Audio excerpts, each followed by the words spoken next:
ચોટીલા નાયબ કલેક્ટર એચ.ટી. મકવાણાએ ભૂગર્ભ જળમાં ઝેર ફેલાવતી કંપની સામે કાર્યવાહી કરી. ચોટીલા તાલુકાના સુરઈ ગામમાં વર્ણી એન્વેરો કેર પ્રાઇવેટ લિમિટેડ કંપનીને સીલ કરવામાં આવી. ચોટીલા નાયબ કલેક્ટર એચ.ટી. મકવાણાએ ચોટીલા તાલુકાના સુરઈ ગામમાં ભૂગર્ભ જળને નુકસાન પહોંચાડતી કંપની સામે કાર્યવાહી કરી અને તાત્કાલિક સીલ કરવાનો હુકમ કર્યો. જે હુકમનું ચોટીલા મામલતદાર ટીમ દ્વારા પાલન કરવામાં આવ્યું અને તાત્કાલિક વર્ણી એન્વેરો કેર પ્રાઇવેટ લિમિટેડ કંપનીને સીલ કરવામાં આવી.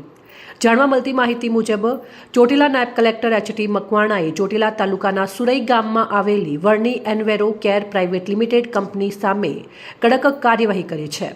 કંપની દ્વારા સુરઈ ગામે સર્વે નંબર 283 વાળી જમીનમાં બનાવેલા શેડમાં વડોદરા, કચ્છ અને અમદાવાદથી ખૂબ જ હાનિકારક વેસ્ટેજ કેમિકલ ડમ્પરો દ્વારા લાવીને ડમ્પિંગ કરવામાં આવતું હતું. જે હાનિકારક કેમિકલ બોરવેલ દ્વારા ભૂગર્ભ જળમાં ઉતરવામાં આવતું હોવાથી જેના કારણે ભૂગર્ભ જળ દૂષિત થતા અને દૂષિત પાણીના લીધે ખેડૂતોના પાકોને પણ મોટા પ્રમાણમાં નુકસાન થતું હોવાથી ખૂબ જ વધારે પડતી દુર્ગંધના કારણે આજુબાજુના લોકોને વસવાટ કરવાનો પણ મુશ્કેલ બની ગયો, જેથી લોકોના વસવાટ ઉપર પણ ભારે અસર પડતી હોવાથી જેમાં હૃદય, કિડની, ત્વચાના રોગો, ઉલટી, પેટનો દુખાવો વગેરે જેવા રોગો થવાની સંભાવના રહેલી હોવાથી લોકોની સુખાકારી અને આરોગ્યપ્રદ જીવન જીવવા માટે કંપનીને સીલ કરવા હુકમ કર્યો છે.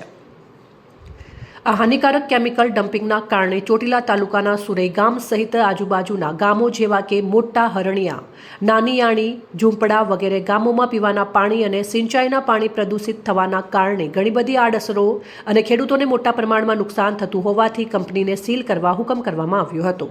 આ હુકમની બજવણી માટે ચોટીલા મામલતદાર અને પોલીસ ઇન્સ્પેક્ટર ચોટીલાને સૂચના આપવામાં આવી હતી, જેથી આ હુકમનું તાત્કાલિક પાલન કરવામાં આવ્યું અને વર્ણી એન્વેરો કેર પ્રાઇવેટ લિમિટેડ કંપનીને સીલ કરવામાં આવી છે. સુરઈ ગામે કંપની સીલ કરીને શું વિગત છે સાહેબ?